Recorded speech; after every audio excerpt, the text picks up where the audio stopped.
Dağlara taşlara Kur'an okuyan hurdacı. Bu kayıt çok güzel. İbrahim Bey. Tanışmıştık daha önce. Nerede tanıştık? Pendik'te. Kur'an aşıkları bir günü yapılmıştı. Oraya beni davet etmişlerdi. Türkiye'nin iyi okuyucuları orada bir gün yaptılar, çıktılar. İşte içinde herkes vardı. Şimdi Mutasim El Asali'den tutun işte pek çok kişi. İbrahim Bey de orada ben izlerken işte daha doğrusu hem dinledim. Çok güzel bir sesi var. Çok iyi bir tenor. Zaten oraya katılan herkes acayipti yani. Müthiş bir gün geçirdik. O gün Elif de oradaydı. Elifçim. Hatırlıyorsun sen de. Tabii ki hocam, Mutasime ile Salih hocamızla okumuştu hatta. Müthiş bir gündü Daha yani. önce kanalda analizi olan. Ve Müthiş ben ya, bütün hocalar o kadar iyi okudu ki hocam. aynen, Biz böyle hayranlıkla dinledik yani. aynen öyle. Şimdi o günden tanıyorum. Ben bu videoyu bana gönderdiklerinde dedim ki ben nereden tanıyorum?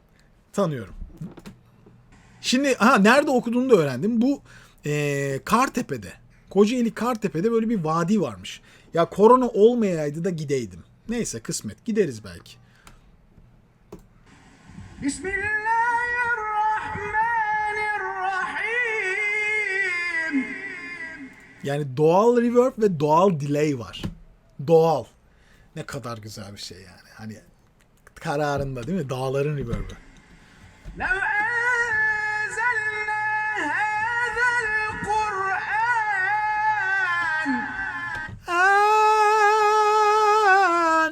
Sesi bulundurduğu yere lütfen dikkat edin. Ve ağzında diline dikkat edin.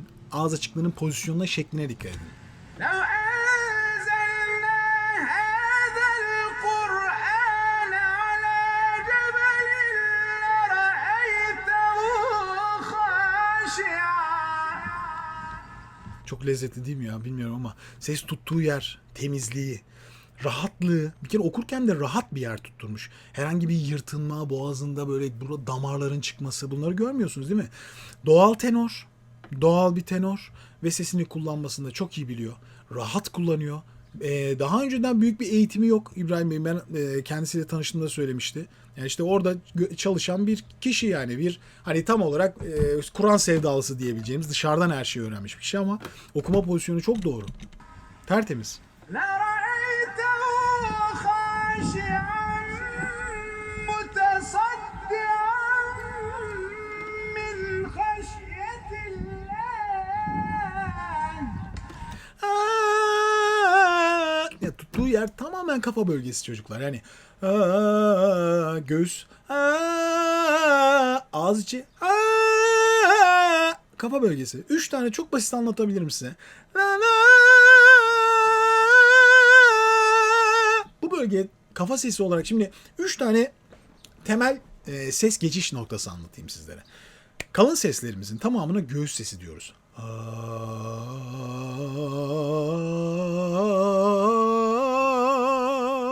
Gittikçe ses göğüsten, aşağıdan, aşağıdaki tınlamasından ağız içindeki tınlamaya dönüşüyor.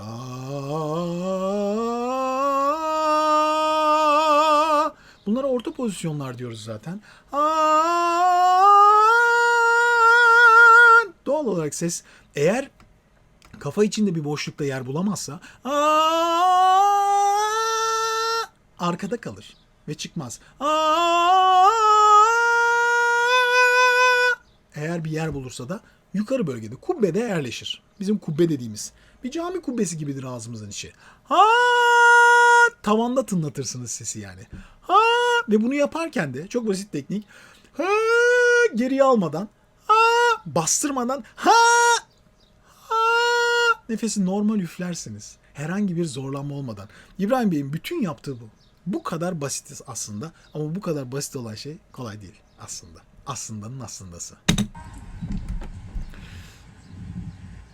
وتلك الأمثال نضربها للناس لعلهم يتفكرون. Tabii yükleniyor. Hafif force de ediyor sesi. Yani force etmek, yüklenmek demek. Daha fazla duyulması için biraz bastırıyor her şeyi. O bastırması için de nefes kullanıyor daha fazla. Birazcık da boynunu hafif de olsa sıkmıyor da değil. Ama yine de doğal bir renk bu. والله الذي لا إله إلا هو عالم الغيب والشهادة هو الرحمن الرحيم Karar sesi burada. هو الله هو الله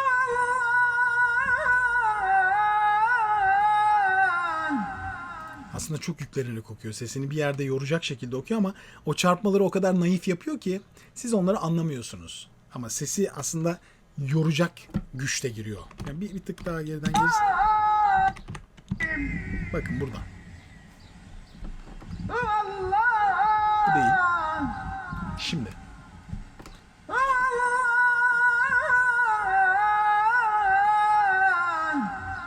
Bunlar sese bir tık zarar verir. Bir tık yüklenme var burada. هو الله الذي لا إله إلا هو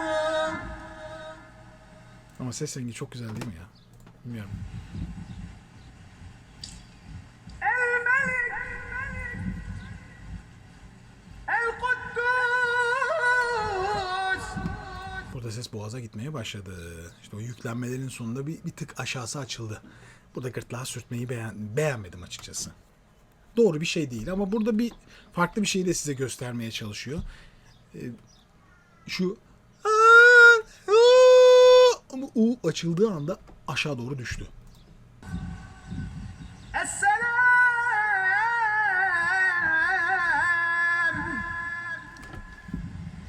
المؤمن Biraz karşıya baksan المهيمن gibi.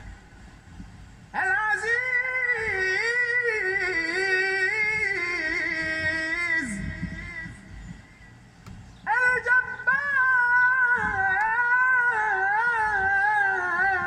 الجبار المتكبر Gerçekten çok güzel ya. Dinlemeye doyamıyorsunuz. الملك القدوس السلام المؤمن المهيمن العزيز الجبار المتكبر سبحان الله Mesela arada yaptığı çarpmalar var ya, onlar tam böyle yapı olarak çok Anadolu topraklarında bulunan çarpma yapısı değil. Bize daha çok Maya gibi, işte İstanbul Ağzı okumadaki çarpmalar farklı. Bu daha çok hani dinlediği biraz daha Arap tarzı bir gırtlak çarpması o boğazda. Ve çok ilginç bir şekilde çıkıyor aslında. Tam ses giden bir şeyi hafif boğaza düşürerek kırıyorlar. Yani ses kırılıyor aslında. O boğaza düşerek çarpılan bir farklı bir kırılım. Yani onu da uzun süre çalışarak oturtabilirsiniz. Tabii ki duyarak yapılabilirsiniz ama bizden farklı. Yani tam ses gidiyor. Nefes her şey yerinde. Önde pozisyonda. Fakat bir anda böyle nefesi biraz azaltıp arkaya doğru, arka odaya doğru düşürüyorlar ve o göğüse doğru düşerken kafa bölgesindeki göğüse düşmesi aslında sesi kıran bir şey yani. Dağılırsanız. Yani tam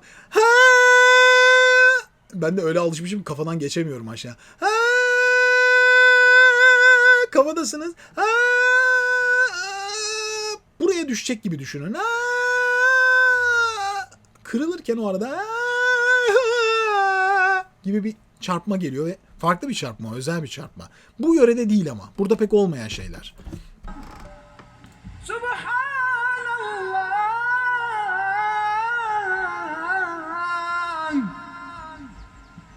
سبحان الله عما يشركون Pozisyon değişti farkındaysanız ama. Bir ara çok fazla yukarı doğru okumaya başlamış. Şimdi sonra daha fazla karşıya doğru yapmaya başladı ve U'ların pozisyonu da daha güzel çıkmaya başladı. Bir tane U tam falso verdi. Çok güzel.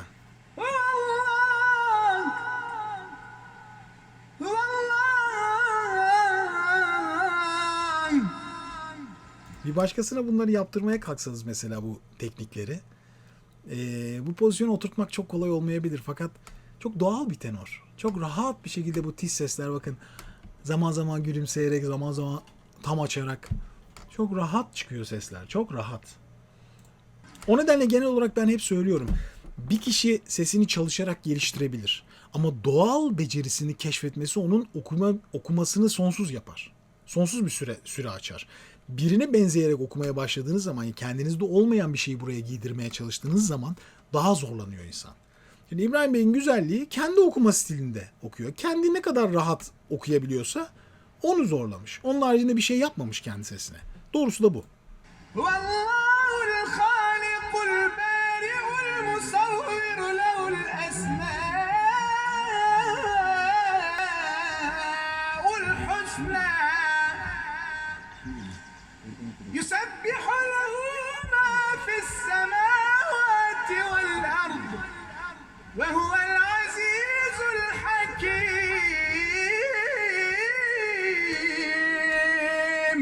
Bu çarpmalar. صدق الله العظيم.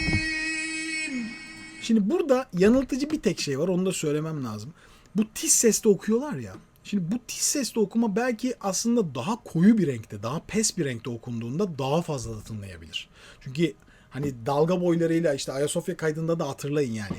Kalın sesler, yani kalın verilen frekanslar daha büyük oluyor. İnce tizlere doğru çıktığınız zaman daha küçük dalga boyları gönderiyorsunuz. Ve bu yankılanma aslında az oluyor. Daha pes bir renk burada daha iyi sonuç da verebilir. Sesine sağlık İbrahim Hocam. Selamlar. Gerçekten ne güzel yani valla. Çok lezzetli. Evet. Şimdi